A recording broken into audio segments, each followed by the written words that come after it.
В эфире Канашского телевидения информационный выпуск «Вести недели», в студии Евгения Карпчева. Здравствуйте. В школах Канаша встретили начало учебного года.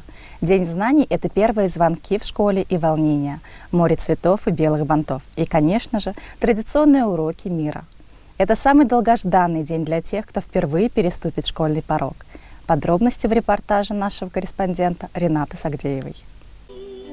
1 сентября вновь распахнулись двери всех школ нашего города. Этот замечательный праздник обладает особой притягательностью и никого не оставляет равнодушным. Начало учебного года связано с радостными встречами, добрыми надеждами и творческим настроем. В нашем городе образование – приоритетная область государственной политики. Увеличение финансирования, внедрение эффективных экономических механизмов, создание современной инфраструктуры, обеспечение школ современным учебным оборудованием стало дополнительным стимулом для повышения качества образования, творческого развития и гражданского становления подрастающего поколения. Торжественная линейка состоялась в средней общеобразовательной школе номер 3. Поприветствовал всех собравшихся директор школы Марат Шадаев. Он поздравил учащихся, учителей, а также родителей. Сегодня мне хотелось бы пожелать ученикам легко и с энтузиазмом освоить новые предметы, получить новые знания. Учителям же хочу пожелать относиться к работе с душой и вдохновением. Ведь только вы способны зажечь в учениках тягу к учебе. Родителям терпение, особенно родителям первоклассников, которые, наверное, тоже вместе со своими детьми пошли в 1 класс. С Днем знаний! Удачи вам! Поздравления в адрес школьников, учителей и родителей также прозвучали от приглашенных гостей на торжественную линейку. Они пожелали ребятам успехов, напомнили, что любая победа – это непрестанная работа над собой, стремление и настойчивость. Поздравил школьников глава администрации города Канаша Виталий Михайлов. Он рассказал ребятам, как много у них появилось возможностей для учебы, творчества, занятий спортом и пожелал как можно активнее участвовать в жизни школы и города, добиваться успехов и своими талантами прославлять родной город. Это сегодня новые специальности. Марат Мирзагирович мне продемонстрировал те работы, которые ваши же дети демонстрировали ему.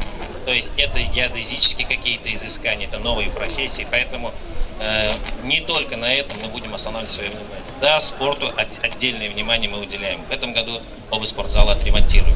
На празднике дети исполнили песни и стихи о школе. Старшеклассники по традиции передали первоклассникам ключ знаний и пожелали успехов во всех начинаниях. Особенно запомнился всем собравшимся первый школьный звонок.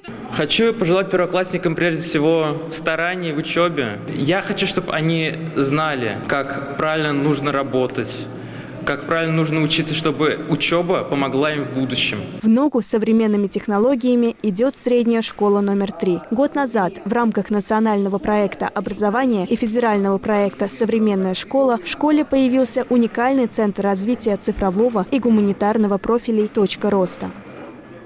В этом году мы ремонтируем 2 школы. Это 9-я школа и лицей госслужбы. Вообще, хотелось бы сказать, что благодаря поддержке главы республики, Министерства образования, в лице Аллы Леонидовны, школы будут преображаться кардинально. Запущена модернизация школ. Что это? Это получается, что мы сегодня от школы только оставляем фундамент и стены, а все остальное подлежит замене. Это идет благоустройство, которого мы раньше не могли сделать. Поэтому остается только ждать, смотреть, радоваться. И ко всему прочему, мы в этом году, благодаря поддержке партии, ремонтируем 7 спортзалов. Я бы сказал даже больше, мы их отремонтировали, и тем самым наших школьников, мы их будем эксплуатировать не только в общеобразовательный процесс, появятся секции какие-то, появятся танцы, появятся какие-то дополнительные виды спорта. Все будет задействовано, ничто не будет простаивать. «Точка роста» – это федеральная сеть центров образования цифрового, естественно-научного, технического и гуманитарного профилей, организованная в рамках проекта «Современная школа». Обучающиеся получили возможность получать знания по современным направлениям. В нашей школе открылась с прошлого года «Точка роста». С появлением «Точки роста» в нашей школе появилось очень много новшеств. Допустим, в этом году мы будем открывать новые медиапроекты. Мы хотим музей делать в цифре, хотим сделать школьную газету, хотим сделать школьное телевидение. Вот. На уроках информатики мы используем новейшее оборудование от «Точки роста». Также у нас есть шлем, VR-шлем.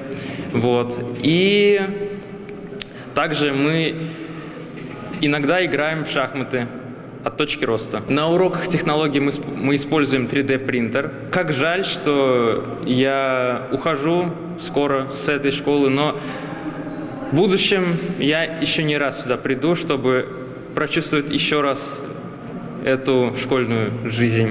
Хотелось бы выразить слова признательности в первую очередь педагогам за тот колоссальный труд, который они сегодня проводят. Многие ведь жертвуют своим свободным временем и отдаются служению и своей работе, и заменяют, наверное, даже некоторым детям родителей. Огромное им спасибо за этот благородный труд. А ученикам хотелось бы пожелать счастливых, веселых дней, проведенных в стенах школы, либо института, либо учебное заведение среднего профессионального звена. Рената Сагдеева, Владислав Васильев. Вести недели. Время для раздумий стремительно заканчивается. Пора, наконец, серьезно услышать призыв врачей и перестать верить диванным псевдоэкспертам. Рената Сагдеева расскажет о том, как проходит вакцинация в нашем городе.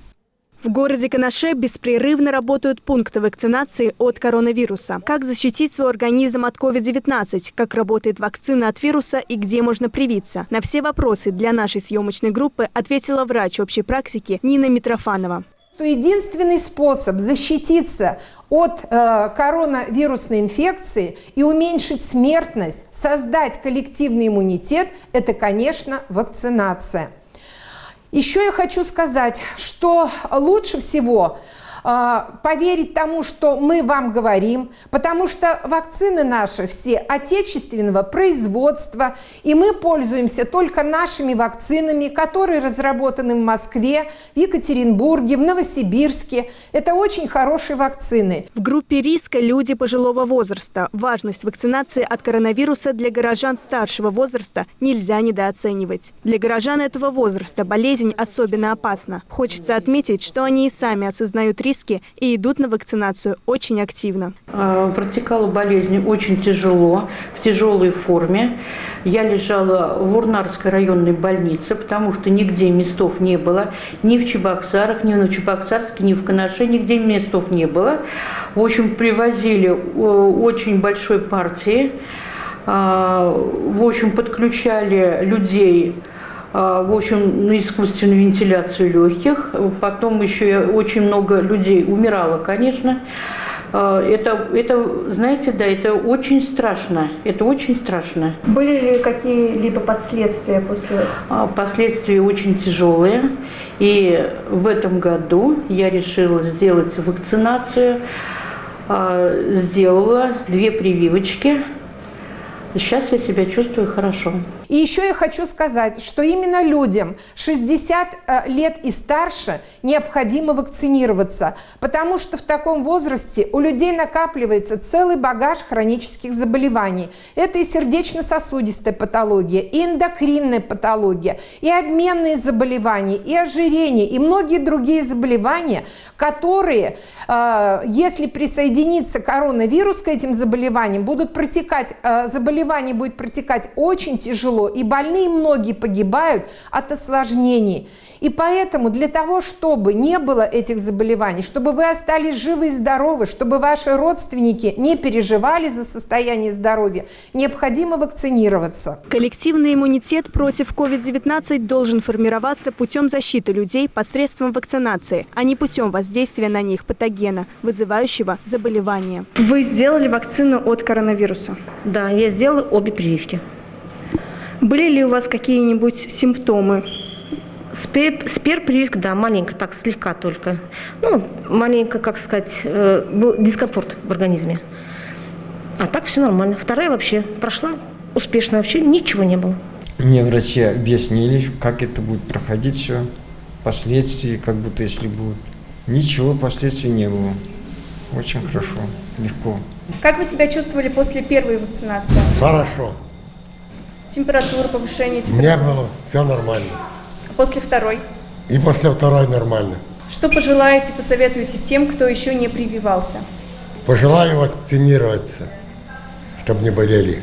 Я хочу сказать, что люди зрелого и молодого возраста тоже должны вакцинироваться, поскольку только в таком случае у нас будет создан хороший коллективный иммунитет всего населения, и у нас значительно снизится смертность. Мы не будем тревожиться за свою жизнь, мы будем спокойно ходить и не думать о том, что нам нужно одеть маску и в транспорте, и в магазине, и обработать руки, и бояться другого человека. Мы будем спокойно ходить и дышать воздухом, наслаждаться жизнью. Вакцины учат нашу иммунную систему вырабатывать белки, известные как антитела, которые борются с болезнью так же, как это произошло бы в случае, если бы мы заболели. Но и это критически важно. Вакцины действуют, не делая нас больными. Вакцины в настоящее время это у нас Гамковид-Вак, то есть Спутник Ви, Эпивак Корона, Спутник Лайт и Ковивак. Вот эти все вакцины могут использоваться как для вакцинации, так и для ревакцинации. Поэтому люди, которые перенесли вакцинацию, они это прекрасно понимают, что ничего в этом страшного нет. И даже у меня на участке пациенты с массой хронических заболеваний привились и очень даже довольны, перенесли все прививки нормально, потому что в пожилом возрасте люди переносят вакцинацию намного легче, чем молодые люди, поскольку у них иммунитет не такой, как в молодом возрасте, и прививки переносятся более спокойно. В республике проблем с поставкой вакцин нет. Ознакомиться с графиком выезда мобильных пунктов вы сможете на сайте Канашского межтерриториального медицинского центра и в социальных сетях. У нас в настоящее время вакцинация проводится во всех отделениях общей практики. Это и в районе улицы Машиностроителей, и в районе вагоноремонтного завода, и здесь у нас в офисе на Янтиковском шоссе, и на улице Репина, и на Западном. То есть там везде, где есть у нас отделение или офисы отделения общей практики, можно прийти или позвонить, заказать вакцину, что вы хотите прийти. Вам скажут дату, когда вы можете подойти, и вы спокойно в этот день придете и провакцинируетесь. Кроме того, у нас в больнице имеется кабинет вакцинации. Это 118-й кабинет, который находится у нас рядом с регистратурой. Вы можете записаться заранее на вакцинацию, а можете и прийти в порядке очереди. Он у нас работает все дни, и включая воскресный день.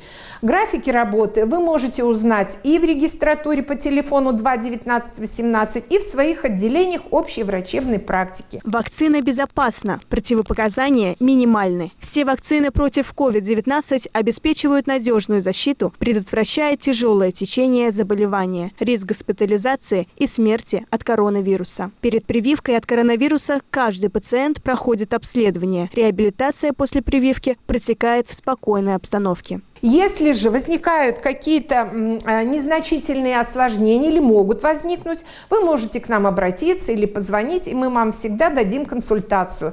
Всем пациентам, которые приходят на прививку, мы даем памятку, и в памятке все записано, как себя вести после вакцинации и что предпринять, если имеются какие-либо осложнения. Очень надеюсь, что вы все поймете необходимость вакцинации и придете к нам в больницу и в наше отделение общей практики на вакцинацию. Поскольку пациенты, которые переболели коронавирусной инфекцией, переболели в основном очень тяжело и пожилые люди. А вы, медицинские работники, сами сделали вакцину от коронавируса? В основной своей массе все переболели коронавирусной инфекцией. И, конечно же, мы все, у кого нет противопоказаний, сделали себе прививки. И уже скоро будем делать ревакцинацию, то есть повторно прививать от коронавирусной инфекции. Как видите, мы все живы и работаем. Перед тем, как сделать вакцину от коронавируса, следует ли сдать тест на антитела? По поводу сдачи анализа крови на антитела. Люди, которые перенесли новую коронавирусную инфекцию, в течение 3-4 месяцев не будут делать, естественно, вакцину, а уже с каждым последующими днями количество антител убывает. И поэтому люди, если очень хотят, могут сдать, но в принципе, если количество антител 10 и ниже, то уже эти лица подлежат вакцинации. Рената Сагдеева, Владислав Васильев, Вести недели. В Чувашии в этом году произошли больше 1000 пожаров. С чем связан рост количества пожаров и погибших в них? Как предотвратить несчастные случаи? Разбиралась наша съемочная группа. На 2 сентября 2021 года на территории Чувашской республики зарегистрирован 1141 пожар. На аналогичный период прошлого года статистика насчитывала 1159 пожаров. В пожарах погибли 62 человека. В 2020 году было зарегистрировано гибель 34 человек. Рост практически в 2 раза. Как предотвратить возникновение пожаров, расскажет нам заместитель главного государственного инспектора города Канаш и Канашского района Александр Дмитриев. Для данного периода характерно возгорание связано с сжиганием сухой растительности. Собственники хозяйства, убирая урожай, пытаются избавиться от ботвы сухих стеблей путем его сжигания. Этого делать ни в коем случае не стоит, потому что даже контролируемое сжигание может привести к тяжелым последствиям. К тому же на территории Чувашской республики продолжает действовать особый противопожарный режим. В это время использование открытого огня и разведение костров категорически запрещено. Еще не менее важная рекомендация для данного периода – это подготовка осенне-зимнего отопительного сезона, перед началом которого все печи и дымоходы должны быть отремонтированы, побелены и готовы к эксплуатации. Поэтому в очередной раз обращаюсь к жителям города Канаш, Канашского района.